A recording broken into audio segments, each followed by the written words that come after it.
over the course of the next 2 years. Even though some critical sectors, I mentioned earlier, autos, steel, lumber, forest products, aluminum, and some regions are facing big pressures. So the facts are that at present, despite everything, despite these big changes, our economy is holding up. But it's equally true that if we don't act now, these pressures will only grow.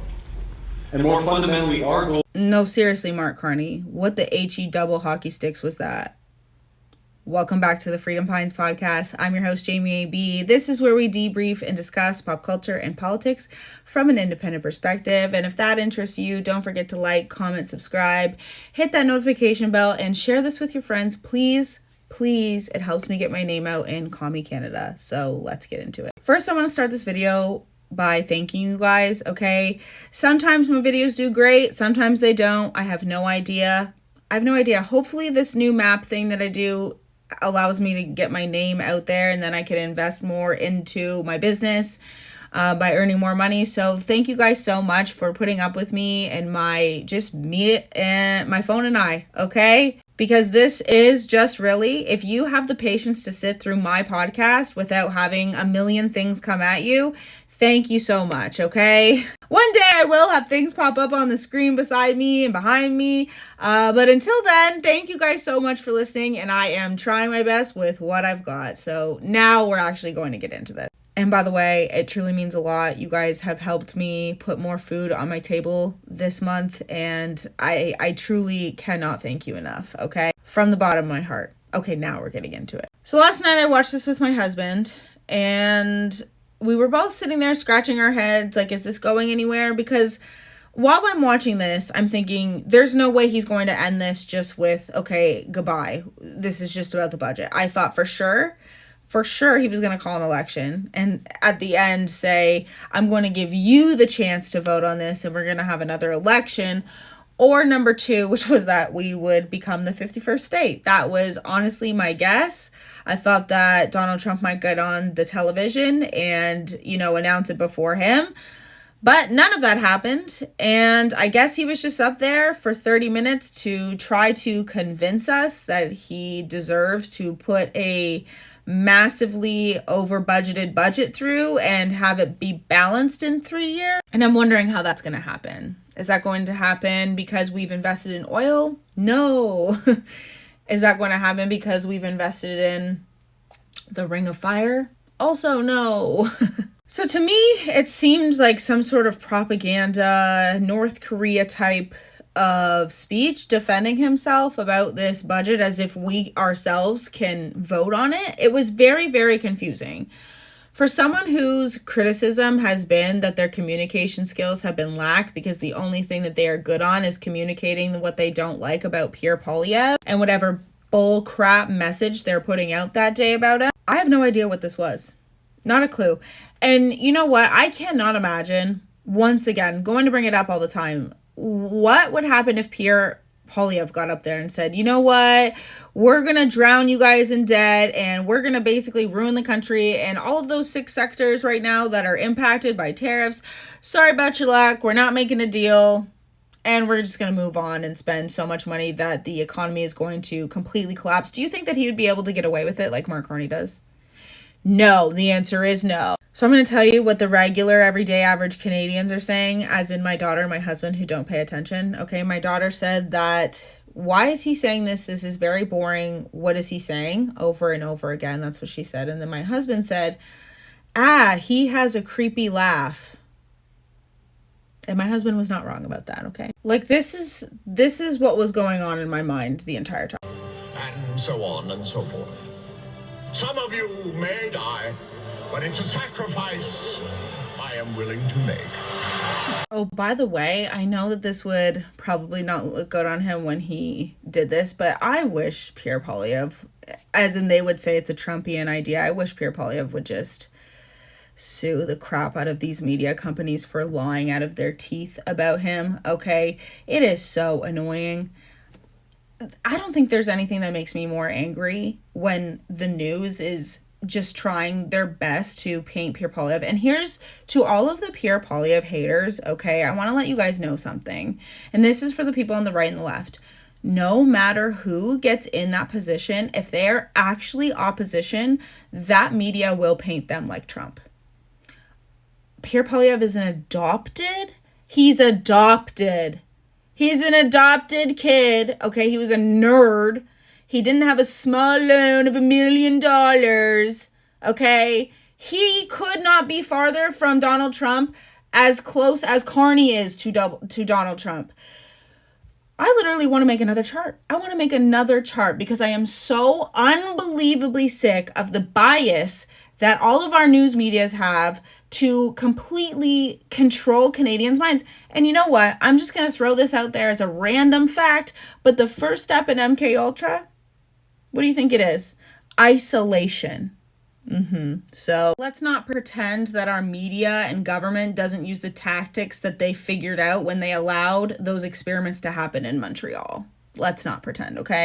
And here's why I am never going to be popular on this app. And I am so glad that Pierre Poilievre didn't back down. Okay, he got up there yesterday and said, basically, this is what I said. You guys are taking what I said out of context. Why do you want to cover up the crimes? Why do you want to, if I were him, I would have said, why do you want to help the RCMP cover up these crimes by making this about me? Why don't you go over all of the scandals that Justin Trudeau has done? Which is exactly why, I don't know if I said this in my other video, why I want to make those videos of Justin Trudeau and all of the horrible and embarrassing things he's done, because how quickly the media forgets what he has done. Not only that, I'm sorry, did they not ever report on Selena going to Jordan Peterson saying that Justin Trudeau literally said, you can't quit today because I already have a woman of color quitting and 2 women of color can't quit on the same day? How it's just a ploy to him, how rude and disrespectful he was to Selena? I don't think so. And Rosemary Barton and David Cochrane, you guys, seriously, especially David Cochrane, okay, in the way that he is CUCK for the Liberal Party, okay? And sorry to use that abrupt language, but I literally can't. Every time I watch him try to defend MarkCarney and throw the Conservatives on the bus while actively saying that CBC and all of these places are not biased towards the Liberals, it makes me mad. And you guys, I seen somebody in there saying, I wish, or I'm screaming just like you are. That's why I'm here. Okay, because this is so unbelievably frustrating and we need to talk about these things. The media is never, even the shows that are kind of like The View, okay, where they're talking about what's going on in the world, everyone is sick of every type of media that you guys continuously biasly put out. And that is why people like Elevate, Jasmine Lane, Mario, all of the right lean, did I say Elevate? National Telegraph, Frank Vaughn, Clyde Do Something, Northern Perspective. That's why all of us are here, and that's why we have an audience. Even if my audience isn't that high, I want you guys to know something. My TikTok views are higher, which means that still people are seeing my videos, okay? But I will say last night was one of the first nights that I seen these people actually say, all of them, I don't think I seen a single person say that what MarkCarney came out and did last night was good and normal. I have no idea what he's thinking. I have no idea. Like my husband said, is he about to tell us something like World War III is happening? The attitude that MarkCarney had last night did not sound promising in the slightest. Do you think that's what Canadians need right now? A leader that doesn't even believe in its own, the country that he is governing?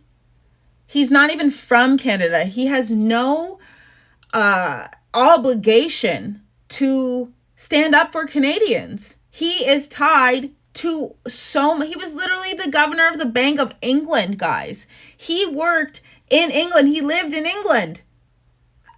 He's not Canadian. He does not act Canadian. He does not seem Canadian, okay? He has no idea the average Pierre Poilievre and the Conservatives You got to give it to them. They talk to real people about their real problems.